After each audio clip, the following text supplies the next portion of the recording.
Bismillahirrahmanirrahim. Hai, Assalamualaikum. Welcome back to Cengkeh Channel. Terima kasih aku ucapkan kepada korang semua kerana sentiasa memberi support untuk channel ni. Aku doakan agar kita semua dipermudahkan segala urusan, dilimpah ruahkan rezeki, diberikan kesihatan yang baik dan ditenangkan fikiran kita, insyaAllah. Amin, amin ya rabbal alamin. Hari ini tanpa membuang masa, akak nak ceritakanlah pada korang semua satu kisah ni, di mana kisah ni mengenai seram rumah sewa puaka. Apa yang seramnya dengan rumah sewa kali ni? Dekat situlah makanya korang akan dapat dengar di mana seseorang telah tergantung dalam rumah sewa tu. Akak tak nak ceritalah semua. Kalau korang nak dengar, jom bersama dengan akak. Bismillahirrahmanirrahim. Qul a'udzu birabbin nas, malikin nas, ilahin nas, min syarril waswasil khannas, الذي يوسوس في صدور الناس من الجنة والناس.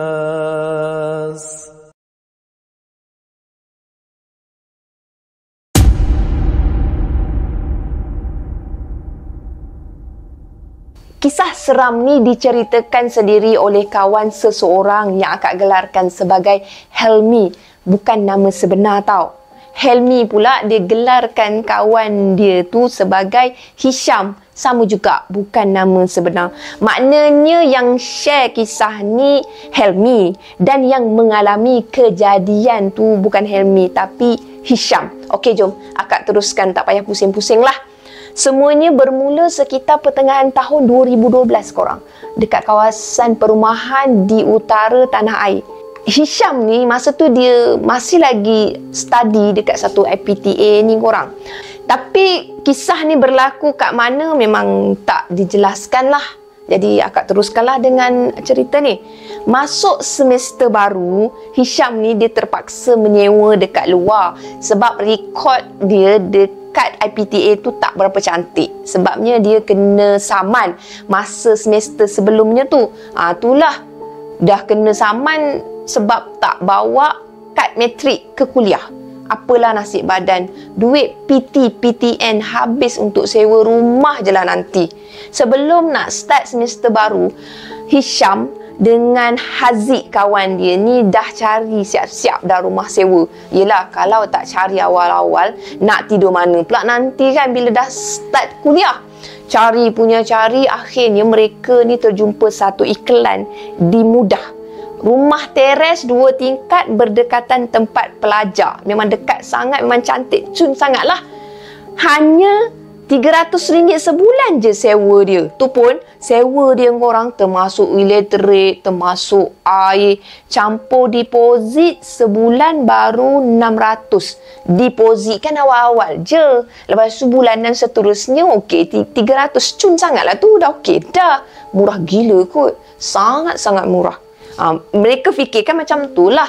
Mereka pun call lah pada tuan rumah tu, tanya ada penyewa ke belum, masih kosong ke belum, macam tu.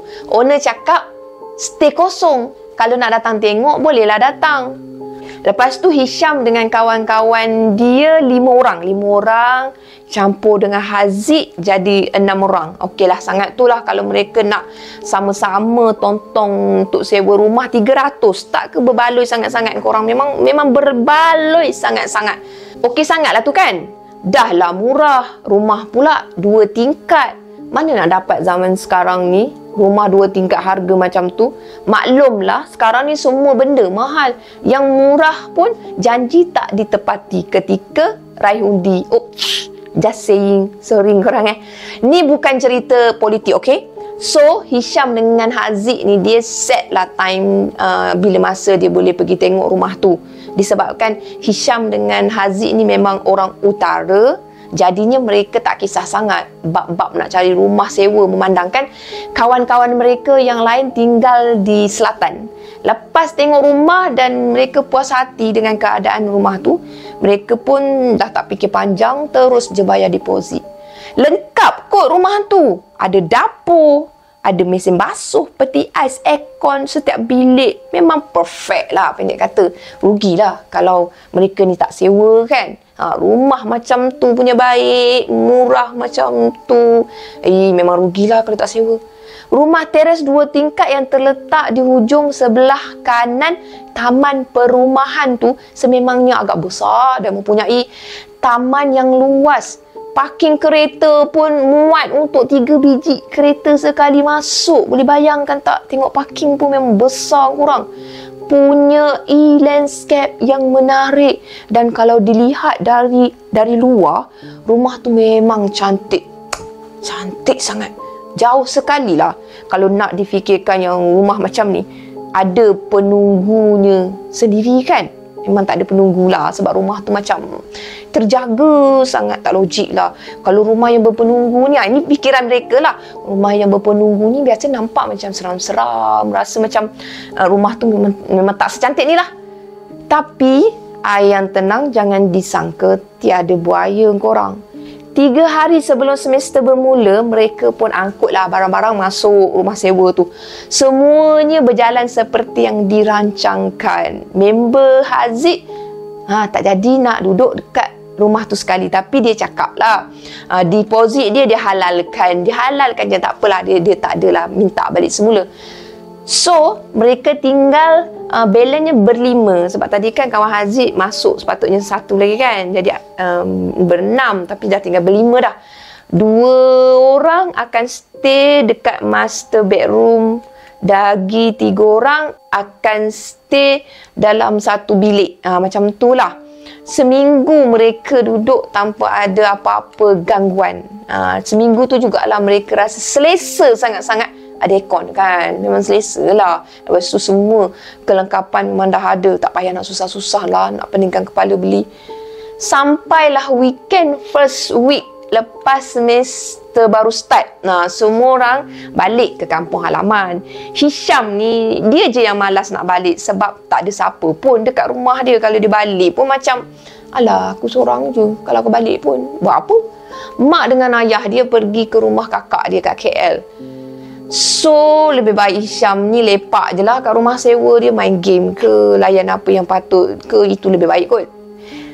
Pagi, macam biasalah, tak rasa takut bagi Hisham, dia tak rasa apa-apa pun. Tapi lepas pukul 6 petang tu, Hisham, dia dah rasa lain macam tau. Dia rasa macam diperhatikan oleh seseorang. Macam, something wrong lah dia rasa. Hisham dia buat tak indah je. Dia malas nak layan perasaan dia. Mungkin tu cuma imajinasi dia, halusinasi dia ke, macam mana ke. Dia teruskanlah dengan aktiviti dia. Rumah dia sewa kan macam rumah dia lah. So lepas solat maghrib, Hisham dia lepak depan TV sambil dia main Facebook dekat phone dia. Scroll. Adalah seorang kawan dia ni share pasal rumah sewa dia RM50 je. Serius, seram kot cerita tu. Hisham dah lah tinggal seorang-seorang, pergi layan cerita hantu dah kenapa. Habis je Hisham tu baca cerita pasal rumah sewa RM50 tu, Hisham dah start rasa cuak. Tadi dia rasa agak tercabar lah, bukan tercabar lah. Dia rasa macam, alamak, ada orang perhatikan aku lah. Rasa ada orang lah. Macam tu. Lepas tu, dia terfikir, owner rumah sewa dia ni, kenapa sewakan rumah ni murah sangat 300 kot untuk rumah teres 2 tingkat. Lengkap pula tu. Agak mustahil lah kalau jumpa harga macam ni dekat kawasan lain. Kenapa sebelum ni persoalan tersebut tak timbul. Timbul pun okey Alek rumah 300. Ini rumah kira peluang lah kan. Tapi kali ni lain fikiran dia. Lain. Mulalah timbul. Kenapa tuan rumah ni kenapa murah sangat? Kenapa? Dah start dah. Mungkinlah owner ni nak buat amal jariah kot untuk student kot. Sajalah si Hisham tu nak sedapkan hati dia. Tapi fikiran Hisham tak habis-habis fikir, rumah ni berhantu. Rumah ni mesti ada hantu. Sama juga macam cerita rumah sewa RM50 tu. Sedang asyik dia tu melayankan fikiran dia, lepas tu dia melayankan TV, tiba-tiba terasa bahu Hisham ni ditepuk dari belakang. Melompatlah Hisham sebab terkejut. Mana ada orang lain kat rumah tu? Semua dah balik kampung. Hisham pun dia cubalah tengok dekat belakang sofa dia. Manalah tahu kot-kot lah kawan dia dah balik ke, saja-saja je nak prankkan dia. Kosong. Belakang sofa memang kosong korang. Hisham dah start berpeluh. Dia rasa seram sejuk. Kalau ada benda pelik-pelik lagi berlaku, memang malam ni juga dia akan keluar pergi tidur dekat rumah member dia. Hisham, dia baca surah-surah yang dia hafal. Lepas tu dia tutup TV. Lepas tu dia pun masuk bilik. Dia nak tidur lah. Bilik dia kan bilik utama tu. Walaupun baru pukul 10 malam, Hisham dah rasa cuak nak berjaga sampai ke larut malam. Hisham dia tutup semua lampu dekat bahagian bawah kecuali lampu dapur dan dia mula menapak naik ke atas. Oh, maksudnya rumah dia ni 2 bilik ke atas. Ruangan bawah tak ada bilik. Macam tu lah korang. Masih juga masa tu Hisham dia dapat rasakan seolah-olah dia diperhatikan oleh seseorang. Hisham dia melangkah atas tangga kan. Tapi dari atas tangga dia cuba memandang ke bawah, melihat mungkin ada seseorang, tapi tak ada. Hisham rasa gayat. Dia cepatkan langkah dia masuk ke bilik dia. Dia share bilik master bedroom tu dengan Haziq. Masuk je dalam bilik, terus dia baring atas katil dan dia selimut sampai paras dada. Dalam 5 minit macam tu lah Hisham dia terlelap. Esoknya Hisham terjaga sebab cahaya matahari masuk ikut tingkap. Tapi seingat dia lah, tingkap di hujung katil dan ada langsir tebal. Dan Hisham amat pasti yang dia dah tutup langsir sebelum dia tidur semalam. Macam mana cahaya matahari boleh masuk terang sangat ni? Masih dalam keadaan mamai masa tu, barulah Hisham perasan bahawasanya dia bukan berada di dalam bilik korang. Tapi dia berada di atas sofa di ruang tamu. Sedangkan dia ingat sangat-sangat memang dia melangkah naik ke bilik. Dan dia ingat masa dia melangkah tu ada seseorang sedang memerhatikan dia. Dan dia ingat juga yang dia diperhatikan semula dekat bawah masa dia naik tangga. Tapi dia rasa macam what's wrong? Apa yang berlaku? Lepas tu Hisham terasa macam seolah-olah dia sedang dicucuk oleh sesuatu. Bila dia terasa macam tercucuk tu, teruslah dia bangun. Dia pandang sekitar ruang tamu dan cuba nak hadam. Macam manalah dia boleh tidur atas sofa, padahal dia teramat yakin yang dia tidur di atas katil dalam bilik dia semalam.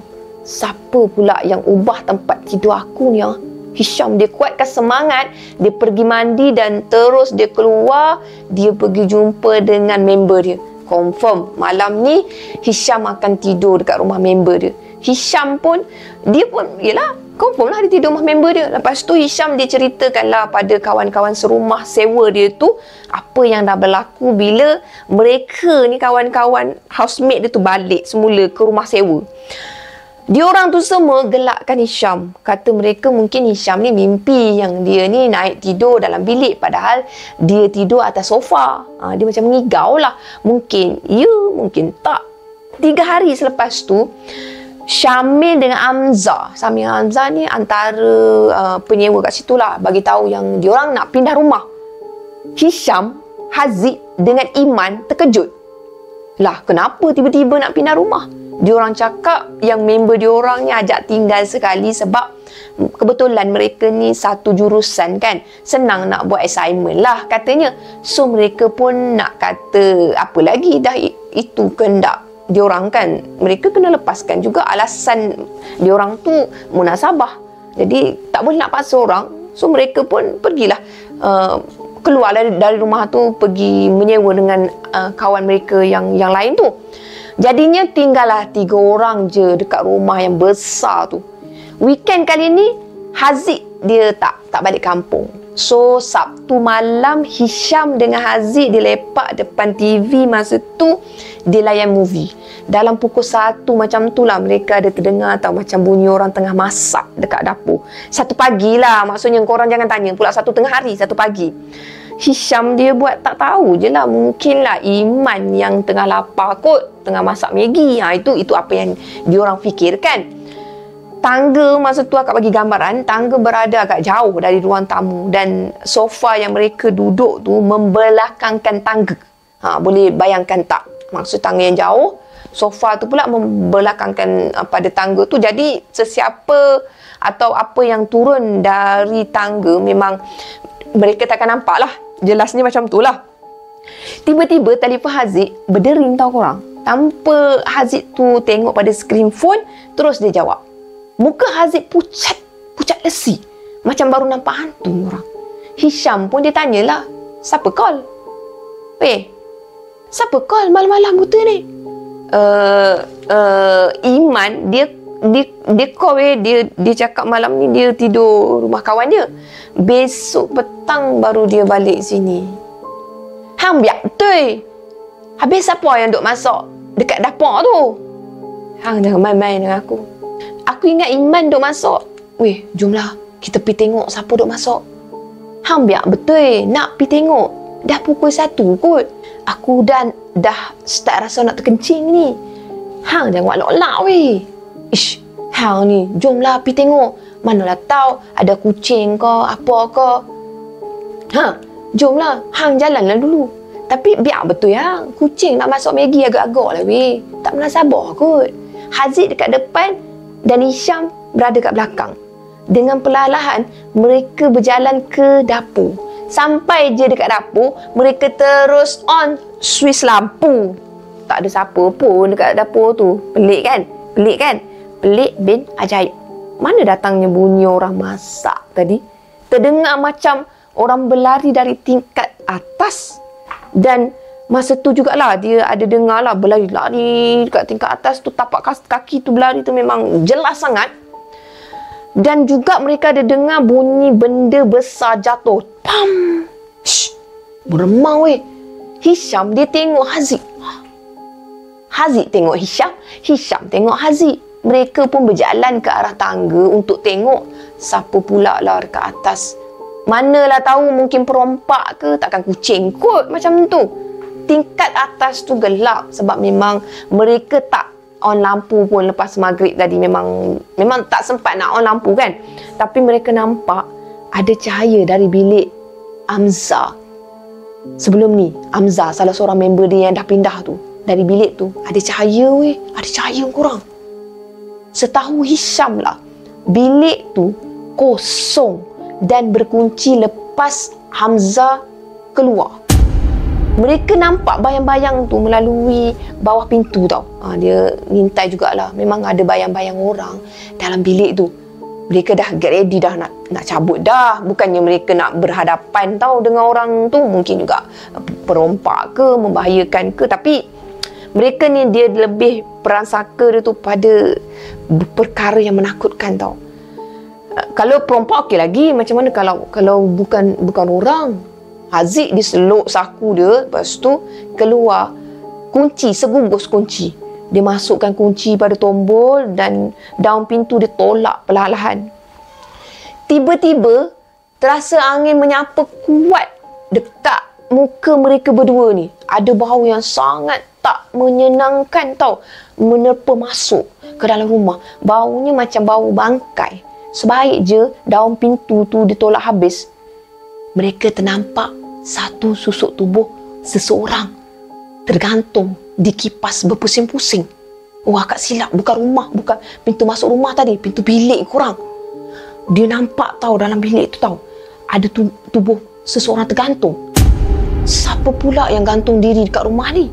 Mereka tak nampak muka dengan jelas sebab tiba-tiba lampu bilik tu terpadam masa mereka tolak pintu bilik tu. Kan tadi mereka nampak ada lampu. Memang bilik tu kosong, tapi dah ada lampu kan, mereka pergilah tengok. Bila mereka dah buka tu, lampu tu boleh terpadam pula. Malam tu jugalah mereka tu start motor dan mereka pergi lepak dekat kedai mamak sampai ke pagi. Dalam pukul 8 macam tu lah mereka balik semula ke rumah sewa tu, sebab mereka nak tengok betul ke apa yang mereka nampak semalam. Kalaulah Hisham je yang nampak ni, misal kata kan, maknanya Hisham ni dia mungkin berimajinasi, dia mungkin khayal masa tu. Mungkin perasaan dia kot, boleh buat alasan kan. Tapi ni mereka berdua kot nampak. Tentu kau nampak, aku nampak macam tu. Maknanya benda ni realiti, mereka nampak. Sekali lagi pintu bilik yang sama ditolak. Kosong. Bilik tu kosong. Tak ada mayat atau orang yang tergantung di kipas. Mereka silap pandang atau benda tu memang saja nak mainkan mereka. Petang tu Iman dia balik, kemudian dia cakap yang dia nak pindah ke rumah member dia. Alasan yang Iman bagi memang tak masuk akal korang. Kata dia rumah member dia lagi dekat dengan tempat dia belajar. Jimat kos pengangkutan. Padahal rumah sewa sekarang tu yang mereka sedang duduk tu tak adalah jauh sangat. Isi minyak full tank pun mampu bertahan seminggu. Nak jimat apa ke bendanya lagi? Hisham dengan Haziq hanya mampu iakan je lah kemahuan Iman. Dia tak boleh paksa kan. Mana boleh paksa orang. Orang dah nak keluar dari rumah aku tu. Takkan kau nak pergi pegang kaki dia. Janganlah keluar. Kau tak boleh keluar. Kau tak boleh keluar. Mana boleh. Kena keluar jugalah. 300 masih mereka mampu bayar tau. Tapi bukan soal 300 korang sekarang ni. Hari tu juga Iman tu pindah keluar, dan sebelum dia melangkah keluar sempat dia bisik dan bagi nasihat pada Hisham. Syam, baik korang pun keluar dari rumah ni. Aku sayang korang, tapi aku lagi sayang diri aku. Lagi cepat korang belah dari sini lagi baik. Ingat tau, ingat Syam. Tak sempat Hisham ni nak tanya, kenapa? Terus je Iman terbelah tanpa toleh langsung ke belakang. Macam takutkan sesuatu. Lambai pun tak korang. Fikiran Hisham ni tak payah cakap lah. Memang serabut gila. Kenapa kawan-kawan ini lepas seorang-seorang duk keluar? Malam tu mereka gagahkan jugalah untuk tidur dekat rumah sewa tu. Tapi mereka tak tidur dalam bilik tau. Mereka tidur dekat ruang tamu sama-sama. Nak ke tandas pun berteman, takut punya pasal. Hisham dia sempatlah hantar SMS kepada Amza dan Syamil. Dia nak tanya sejujurnya kenapa diorang ni pindah rumah. Nak tahu jugalah, mungkinlah kot diorang tu reply kan, ada juga jawapan. Sebenarnya diorang berdua kena kacau sehari selepas Hisham kena alih tempat tidur. Ingat tak tadi akak ada cakap Hisham tidur dalam bilik. Lepas tu tiba-tiba dia bangkit dekat sofa kan. Sah. Hisham tu memang kena alih. Seingat Hisham lah, time tu dia dengan Haziq lepak mamak sampai pagi sebab ada bola. Lepas tu kebetulan besoknya mereka yang ada satu kelas je. Itu pun lecturer batalkan sebab ada hal. Diorang cerita serba ringkas lah pasal ada orang tergantung dekat kipas. Lepas tu diorang cerita ada orang memasak lah. Lepas tu diorang ada bau bangkai lah. Lepas tu ada dengar bunyi orang berlari dekat tingkat atas. Sama-sama je macam mana yang Haziq dengan Hisham tu lalui. Hisham masa tu kan dia tengah baca SMS tu, muka dia jadi pucat tau, berubah pucat. Hisham ditunjukkan pada Haziq. Haziq diam. Tak tahu nak cakap apa dah. Dia jadi macam clue tau. Tak tahu nak bicara apa, memang tak tahu dah. Nak tak nak, mereka kena cari rumah lain sebab kalau mereka stay, maybe mereka akan diganggu dengan lebih teruk lagi. Ataupun mungkin esok atau lusa, mereka pula yang hilang tak dijumpai ke? Macam mana ke? Banyaklah yang bermain di fikiran mereka. Bila fikir macam tu, buatkan Hisham rasa nak menangis, rasa nak panggil ibu dia. Time tu memang betul-betul lah dalam kepala dia fikir ibu. Lepas tu dia fikir dia nak keluar daripada rumah tu cepat. Tuk, tuk, tuk. Pintu depan diketuk orang tau. Jam masa tu menunjukkan pukul 1 pagi. Korang, siapa pula datang pagi-pagi buta tu? Cuba fikirkan. Mereka baru je pindah kat situ tau. Dan mereka mungkin tak kenali sekeliling. Tapi siapa yang nak ketuk rumah dia orang pagi-pagi? Haziq, dia bingkas bangun, dia nak buka pintu, tapi Hisham sempat halang dia. Oi, hang ni berani sangat nak buka pintu. Kalau bukan orang macam mana? Salam pun dia tak bagi, hang fikir sendiri. Maybe Iman kot, lupa ambil barang kot. Tu yang duk main nak ambil barang. Hang ni pun lah, apa kejadah yang pagi-pagi buta nak ambil barang. Pukul 1 pagi kot, hang fikir sendiri. Agak-agak lah nak ambil barang pun. Buat macam besok tak boleh nak datang ke ambil barang. Hang ni optimis betul lah. Cubalah hang fikir pakai kepala otak hang tu. Bagi buka sikit. Time-time lagu ni nak main buat apa? Dah tentu rumah kita ni seram weh. Hang buka pintu sekejap lagi, benda lain terpacu depan mata hang. Lagu mana? Lepas tu memang Haziq tak buka lah pintu tu. Masa tu makin kuatlah ketukan demi ketukan dekat pintu tu. Seolah-olah macam pintu tu cuba digegarkan, macam nak roboh pintu tu digegarkan. Hisham dengan Haziq dia terus baca surah yang mereka hafal. Hafal tak kisahlah surah apa yang terlintas. Janji surah tu mereka boleh bacakan semula dengan lengkap. Ketukan makin perlahan dan kemudian hilang. Hisham dia terpandang satu lembaga hitam berada dekat tepi tangga tahu masa tu. Terus Hisham buat isyarat mata kepada Haziq.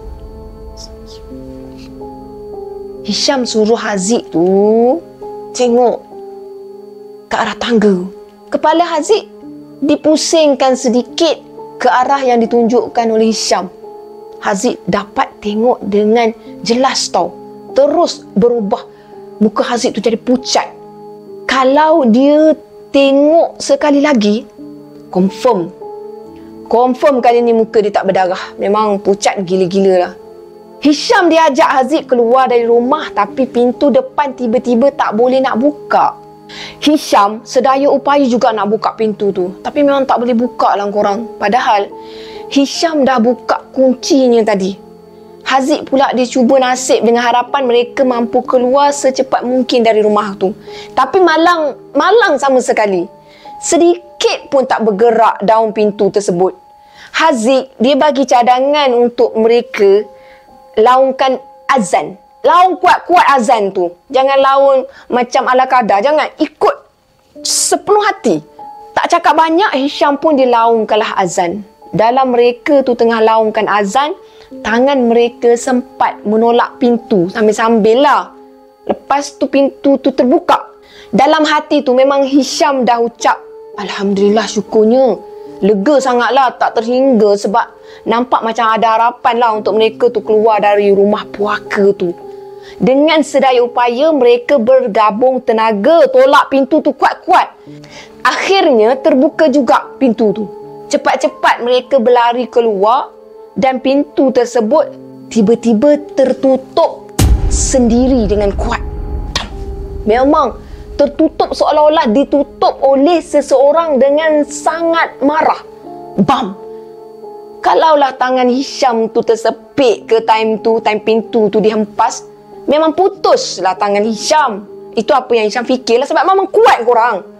Hisham dia terus call Iman, dia minta tolong ambil dekat taman permainan berdekatan dengan rumah sewa dia tu. Kunci motor, dompet, semua mereka tak sempat nak ambil. Menjelang pagi, Hisham dia call tuan rumah dan dia bagi tahulah yang dia nak keluar dari rumah sewa tu. Tuan rumah tu tanya, kenapa nak keluar? Baru je menyewakan. Hisham cuma bagi tahu yang mereka ni dah dapat rumah sewa yang lebih dekat dengan tempat mereka belajar. Tambahan pula rakan-rakan lebih ramai untuk mereka study kan. Dengan berat hatilah dia iakan saja permintaan mereka. Tuan rumah tu lah dia terpaksalah kan, takkan nak paksa mereka ni stay kat rumah tu. Masa mereka tu Haziq dengan Hisham tu dia nak keluar dah ambil barang kan. So dia nak keluar tu dia nak kunci lah pagar rumah tu dengan Haziq. Dia nampak tau ada satu susuk tubuh tengah pandang mereka dari tingkat atas rumah. Tak tunggu lama dah mereka kat situ. Mereka terus naik kereta Iman. Lepas tu dia suruh Iman tu pecut tinggalkan rumah puaka tu. Sebab mereka dapat lihat tahu dengan jelas susuk tubuh tu memang sedang memerhatikan mereka dari rumah tu.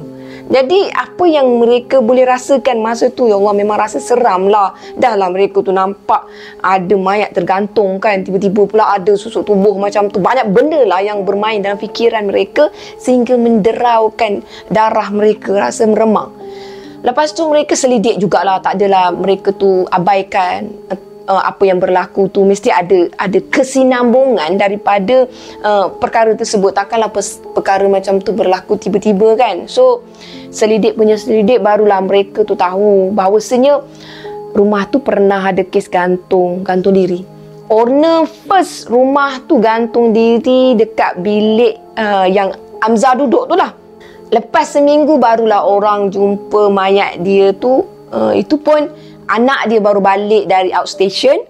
Isteri dia tu masa tu dah meninggal dah sebab sakit. So mungkin dia stres lah kan.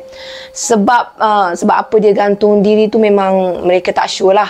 Lepas owner tu gantung diri, anak dia jual rumah tu kepada owner yang sekarang ni. Patutlah owner tu bagi sewa murah sangat. Sebab maybe lah owner tu dah selalu sangat bagi sewa orang keluar kan. Tapi tak ada pilihan. Jadi nasihat daripada Hisham lah kepada kita semua, kalau kita ni nak sewa rumah, dia mohon sangat kita selidik dulu latar belakang rumah yang kita bakal sewa. At least tanyalah jiran sekeliling pasal rumah. Dan keluarga yang tinggal kat situ sebelum ni siapa. Bukanlah nak menyebutkan, bukan nak membawang, tapi kita berhak mengambil tahu. Kalau rumah sewa tu asyik tukar penyewa je, maksudnya adalah tu yang tak kena dengan rumah tu. Takkanlah if kita ni dah tahu rumah tu memang ada problem, orang keluar masuk, kita masih juga nak masuk. Kalau kita, sebab tu juga kita masuk, memang kita sendirilah cari pasal. Cerita ni betul atau tidak kesahihannya memang Helmi yang sampaikan cerita ni pun memang tak tahulah. Sebab Helmi sendiri pun dengar dari kawan dia si Hisham tu.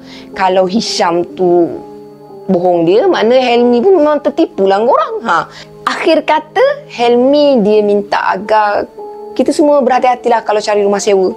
Jangan menyesal di kemudian hari. Terima kasih sebab korang sudi dengar untuk kisah kali ni. Sekian saja untuk kisah kali ini. Apa yang baik sama-sama kita ambil jadikan sebagai tauladan. Apa yang buruk sama-sama kita ambil jadikan sebagai sempadan. Akak minta sangat dekat sini, apa yang tak elok kita sama-sama jangan ikut. Kita ambil elok-elok je. Terima kasih korang kerana dengar dari awal sampai akhir. Segala kekilafan akak mohon maaf. Bye, Assalamualaikum. Jangan lupa untuk like, share dan subscribe. Sorry suara akak cun hari ni.